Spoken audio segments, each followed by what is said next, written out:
Subscribe to ABN Media Network and become part of our family and learn so many new things. Novel, Fairest Descendants of Noah.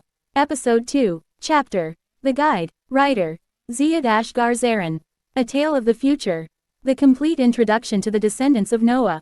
History tells us that after the great flood of Prophet Noah, the few people who boarded the ark but were not from his bloodline eventually perished over time.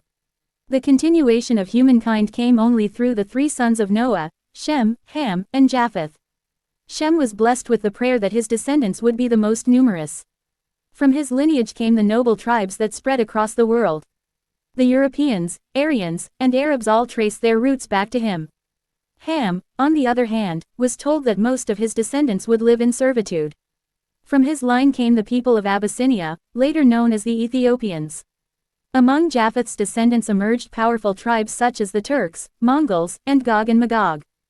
Gog and Magog became infamous for their savagery and destruction. According to tradition, King Dul-Qarnayn confined them behind a great wall, though the Turks and Mongols still exist today, symbols of might and resilience. The descendants of Noah are a people who never became part of written history, nor did they seek to be.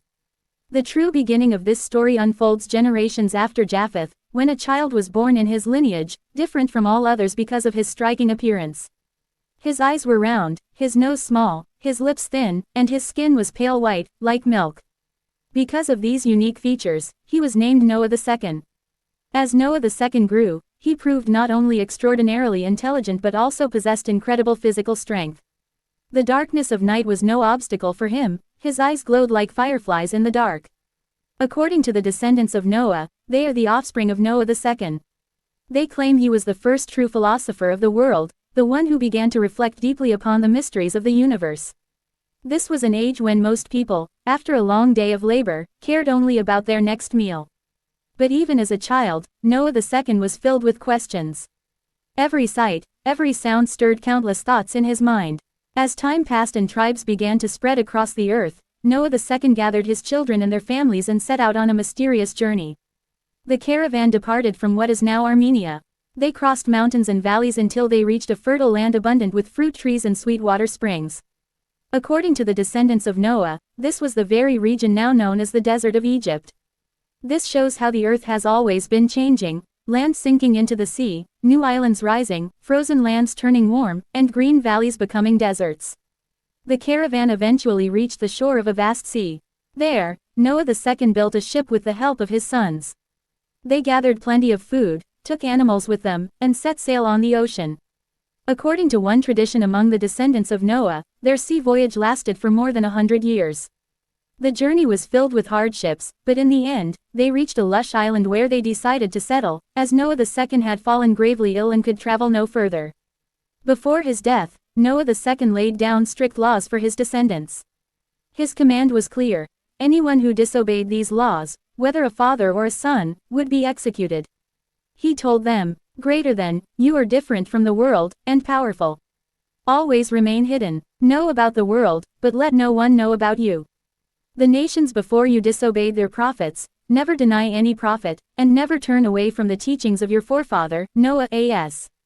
Noah II had his laws carved as symbols on great stones so that his descendants would always remember them. According to the descendants of Noah, after Noah II's death his children made that island their home. That lush land is what we now call Antarctica. Over time the face of the earth changed and ice hid them from the world's view. They sank into the ground and their cities spread hundreds of miles below the surface. They believe there are three peoples who remain hidden from the world's eyes. 1. The descendants of Noah. 2. Gog and Magog. 3. The inhabitants of the Bermuda Triangle, Encrossed. Over time the descendants of Noah built a secret network. They themselves remain hidden, but their agents have always been present in the world, feeding them news and keeping them aware of events. For centuries they chose a single leader to manage this hidden network across the globe. This time Pars was chosen. He was the first leader ever chosen from Pakistan. When Pars saw the strange man emerge from the elevator, his lips stammered. Who are you? The man walked forward without speaking. The sound of his footsteps echoed through the hall. Pars forgot to blink, his eyes were fixed. Slowly the man stopped right in front of Pars. His mere presence made the whole room feel heavy. He pointed at the chair and spoke in a soft voice. I have come for you. Sit down quietly first, then we will talk. Pars was full of fear and dread, but summoning courage he sat in the chair. His heart raced, yet his tongue would not move. The man sat in the chair opposite him.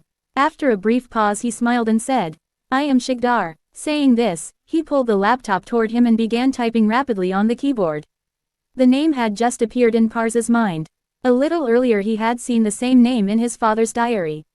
Words barely formed on his lips. "Why you? How did you get here? What is this elevator? Is there a secret passage?"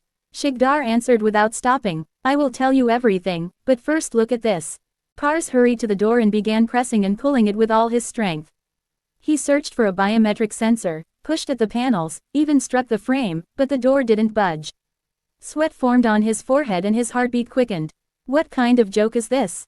Open the door right now. You can't keep me trapped here." His voice trembled with both anger and fear. Shigdar laughed, but there was a cold sharpness in his laughter. "How can I open it? That door isn't an exit at all, it was made only for entering." In frustration, Pars ran his hands along the walls, searching for some hidden opening.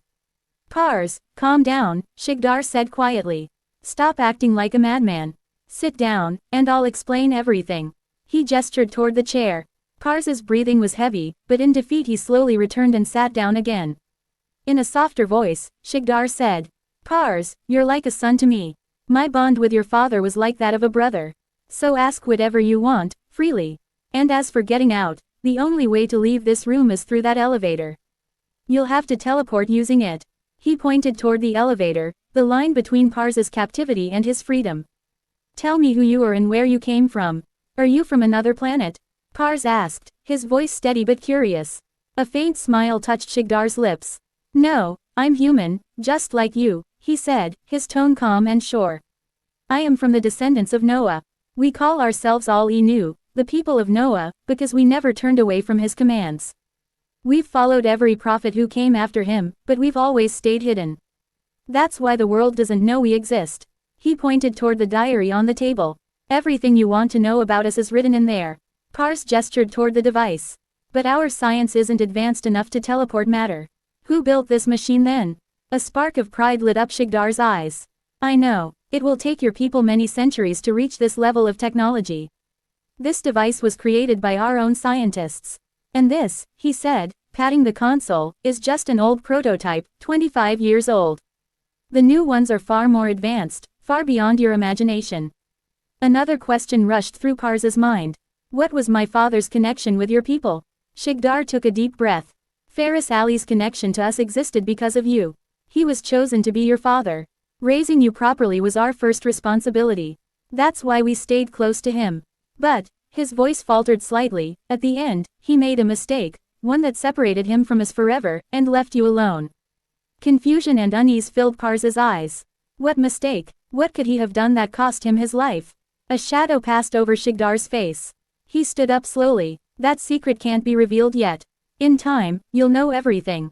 Pars grew frustrated. "Where are you going? You said I could ask anything, but I still have so many questions." Shigdar smiled faintly. "All your answers are in that diary. I have to leave now.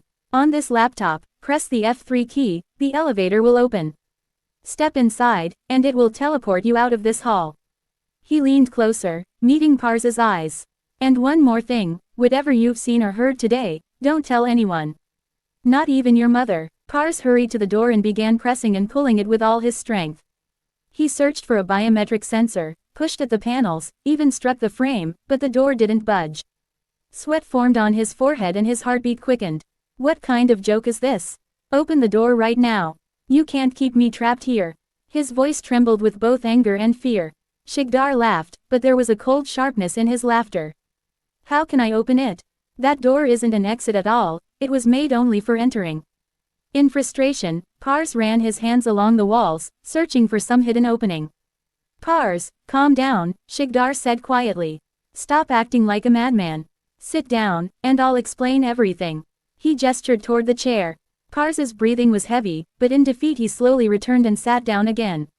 In a softer voice, Shigdar said, "Pars, you're like a son to me. My bond with your father was like that of a brother. So ask whatever you want, freely. And as for getting out, the only way to leave this room is through that elevator. You'll have to teleport using it." He pointed toward the elevator, the line between Pars's captivity and his freedom. Tell me who you are and where you came from. Are you from another planet? Pars asked, his voice steady but curious. A faint smile touched Shigdar's lips. No, I'm human, just like you, he said, his tone calm and sure. I am from the descendants of Noah. We call ourselves all Enu, the people of Noah, because we never turned away from his commands. We've followed every prophet who came after him, but we've always stayed hidden. That's why the world doesn't know we exist. He pointed toward the diary on the table. Everything you want to know about us is written in there. Pars gestured toward the device. But our science isn't advanced enough to teleport matter. Who built this machine then? A spark of pride lit up Shigdar's eyes. I know. It will take your people many centuries to reach this level of technology. This device was created by our own scientists. And this, he said, patting the console, is just an old prototype, 25 years old. The new ones are far more advanced, far beyond your imagination. Another question rushed through Pars's mind. What was my father's connection with your people? Shigdar took a deep breath. Ferris Ali's connection to us existed because of you. He was chosen to be your father. Raising you properly was our first responsibility. That's why we stayed close to him. But, his voice faltered slightly, at the end, he made a mistake, one that separated him from us forever, and left you alone. Confusion and unease filled Pars's eyes. What mistake? What could he have done that cost him his life? A shadow passed over Shigdar's face. He stood up slowly. That secret can't be revealed yet. In time, you'll know everything. Pars grew frustrated. Where are you going? You said I could ask anything, but I still have so many questions. Shigdar smiled faintly. All your answers are in that diary. I have to leave now. On this laptop, press the F3 key, the elevator will open. Step inside, and it will teleport you out of this hall. He leaned closer, meeting Pars's eyes. And one more thing, whatever you've seen or heard today, don't tell anyone. Not even your mother. He nodded in agreement. Shigdar smiled faintly, satisfied. Then he reached into his pocket, pulled out a strange-looking pair of glasses, and put them on. He pressed the small button on the side 3 times. The next moment, he touched the watch on his wrist, and before Pars could even blink, Shigdar was gone. Pars stood frozen. When he had entered that hall, he never imagined he would face something so mysterious and unbelievable. He thought he would just find some papers or old documents. But the truth turned out to be far beyond his imagination. Slowly, he stepped toward the laptop. He pressed F3, and the elevator opened silently. He picked up the diary and stepped inside. From the outside, the device looked as if it were made of solid metal, but from the inside it was entirely glass. Through the transparent walls, thin wires, delicate circuits, and faint red and white lights shimmered softly. As soon as the elevator doors closed, the inner lights flared brightly. His eyes squeezed shut from the glare. The next moment, a tingling sensation ran through his body, followed by a slight jolt. And then, when he opened his eyes, he was standing outside the hall. Pars walked toward the underground house. As soon as he opened the door and stepped in, he saw Talal sitting silently on the sofa while Asa paced restlessly across the room. Oh, Pars, my child, what took you so long? I was worried sick. The moment Asa saw him, she rushed forward, pulled him into her arms, and kissed his forehead. Tears of relief shone in her eyes. Talal also stood up. His face showed a mix of calm and surprise. Sit down, son, Asa said, gesturing to the sofa. Now tell me, what was in that room? And whose diary is this in your hand? Pars paused for a moment, forced a faint smile, and said casually.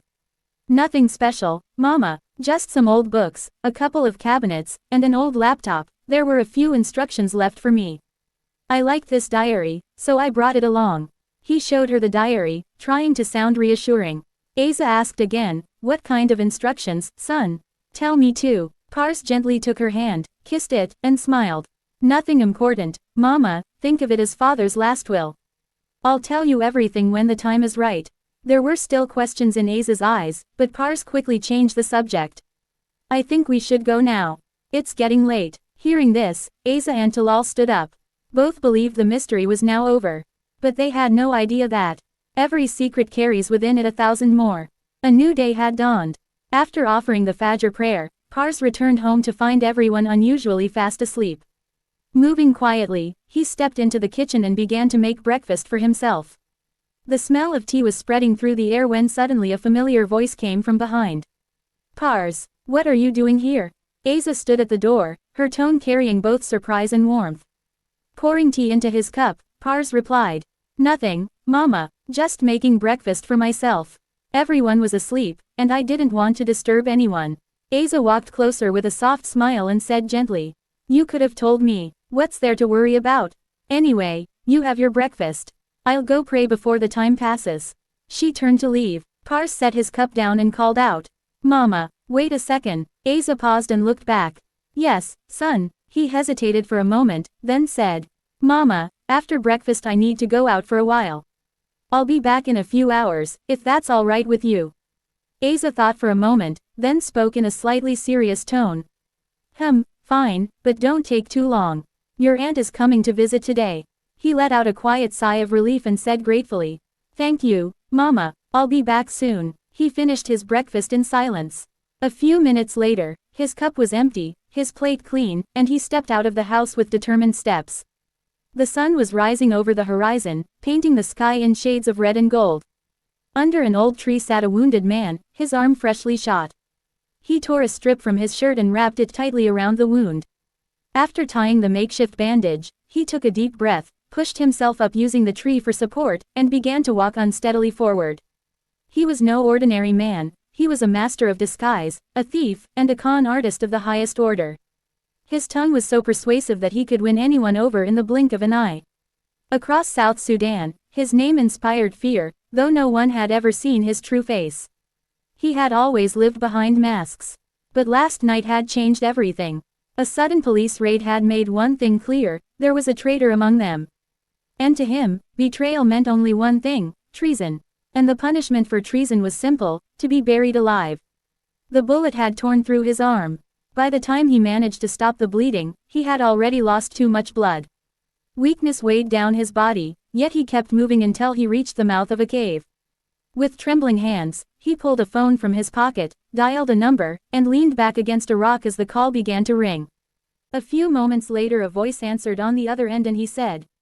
Wa alaikum assalam, Al-Bella, this is Safwan speaking. His voice was thick and the words came out clipped. Safwan drew a ragged breath and said. No, I'm not well. Listen carefully, and don't make a sound. I was attacked, I'm badly hurt. When the person on the other end tried to speak, Safwan cut him off. I told you, don't make a sound. Bring bandages and the necessary supplies from my room at once. I'm at Gadar Cave, I'll wait here. Tell no one, don't let anyone know. Even saying those words was hard for him. He ended the call, crawled into the cave, and collapsed behind a large rock. His head spun and a gray darkness crept over his vision. He sank into thought, more astonished than angry, trying to understand how a plan so carefully made had failed. He normally didn't take part in the raids himself, he only planned them. But this time fate had turned against him. All 4 of his loyal companions were dead. The thought tore at him. He tried to replay the whole operation in his head, but the pain from the wound scattered his thoughts. Weakness overcame him and finally he slipped into unconsciousness. Pars had reached the secret hall beneath the basement. He sat down and tried to understand the laptop's functions. At first glance the laptop looked ordinary, but its system ran on extremely complex and strange code. When he couldn't make sense of it, he closed it with a sigh and pushed it aside, moving to a rack. He pulled out a heavy book and began to flip through it. In truth, though, he was waiting for Shigdar. A storm of questions churned in his mind and kept him restless. Suddenly, like a shadow, Shigdar appeared before him. How are you, Pars? Pars jumped and took 2 steps back, startled. I'm fine, but what kind of entrance was that? What if my heart had stopped? He said, clutching his chest. Shigdar smiled faintly. Sorry, I came in a hurry. Otherwise I would have used the lift. You'll have to get used to all this slowly. Pars raised an eyebrow. Was it such an emergency that you forgot everything? Shigdar's tone turned serious. Pars, we need to save a man. Right now he's lying badly wounded inside a cave in Bar al-Ghazal. Pars was taken aback. Who is he? And where is Bar al-Ghazal? It's in Sudan. And the man, he's a bandit. But his life is extremely valuable to us. Disgust showed on Pars's face. Oh Shigdar uncle, why would we save a bandit? Our world despises thieves. If he's injured, he must have been hurt during a robbery. Ignoring his protest, Shigdar said urgently. Try to understand. Time is slipping away from us. If he dies, a lot will be ruined. When you meet him, you'll know everything. Pars said coldly. If it's that urgent, why didn't you go yourself? Why come to me? A trace of irritation crossed Shigdar's face. I have my limitations. I can't go there openly. You'll have to go alone and bring him back. No more questions. Get ready now. Pars pressed his lips together, then asked innocently. All right, but isn't there anyone else in Sudan who can save him? Why do we have to go? Shigdar's patience was wearing thin. Controlling his temper, he took a slow breath and said. His sister was on her way to rescue him, but the police arrested her. We don't have time to waste. I'll drop you on the mountain where he's hiding in one of the caves. Fine then, tell me how to go. Shigdar pulled a watch and a strange-looking pair of glasses from his pocket. Here, I've programmed the glasses with the location. Once you reach there, the glasses will automatically calculate your way back. When you press your thumb on the screen of the watch, you'll teleport. Pars's eyes lit up. Wow, sounds fun. Give me the watch, I'm ready to fly, he said, stretching his hand out eagerly. But Shigdar stopped him with a serious tone. Listen carefully first. The second watch and glasses are for the man you're bringing back. As soon as you arrive here with him, remove both his set and yours and lock them inside the weapons cabinet. Understood? Pars laughed lightly. All right, sir, I'll do exactly as you say. But if you're so worried about time, let's not waste it. Bismillah. He strapped the watch onto his wrist. In an instant he felt it tighten, as if it had fused with his skin. The same strange sensation spread when he put on the glasses. He slipped the other set into his pocket and placed his thumb on the watch's screen. Suddenly everything went pitch black. A sharp jolt shot through his body, and within a heartbeat, he lost all sense of himself. When Paris opened his eyes, he found himself standing in the middle of a dense forest. In front of him loomed a towering mountain, its shadow stretching far and wide. He moved quickly and reached the base of the mountain, but there was no sign of any cave. As he was about to move forward, his eyes caught sight of a mobile phone lying under a tree. Near it, streaks of blood were visible on the trunk. He hadn't even gotten closer to inspect it when the sudden sound of barking dogs sent chills down his spine. Turning around, he saw police officers approaching with dogs chained in front of them. He swiftly hid behind a tree and started running, following the trail of footprints. A short distance ahead, he noticed a dark hollow behind some bushes. As he came closer, he realized it was indeed a cave. Without wasting a second, he slipped inside. But the moment he entered, his steps froze. The cave was empty. A wave of fear and disappointment hit him at once. He was about to turn back when a heavy voice thundered from outside, filled with threats. Paris's body stiffened. He feared that if he went out, the police might mistake him for the criminal and set the dogs on him.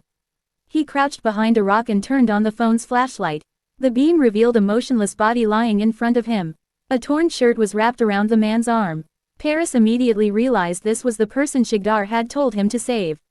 Without wasting time, he fastened the watch on the man's wrist and placed the glasses over his eyes. It was urgent to send him back at once. Paris pressed his thumb on the watch screen, but nothing happened. He tried again with different fingers, each time in vain. The barking outside was getting louder. The police were already at the cave's entrance.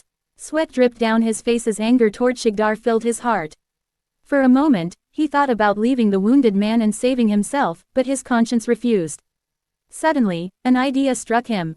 His body, his watch, his glasses, then why should my fingerprints work? He grabbed the wounded man's thumb and placed it on the watch screen. The next moment, there was nothing left in his hands, the man had vanished. Paris exhaled in relief and put on the glasses. But it was already too late. Two police officers stood right in front of him, shouting in a language he didn't understand. They aimed their rifles at him, signaling him to raise his hands. He quickly lifted them up, then slowly moved them behind his head. The officer kept yelling, but Paris couldn't make out a single word. As his hand inched toward the watch, suspicion flared in the officer's eyes. The next instant, a bullet tore through his leg. He fell to the ground, writhing in pain. And in the dark echo of that cave, his muffled cries were becoming the first tremors of a new storm. To be continued.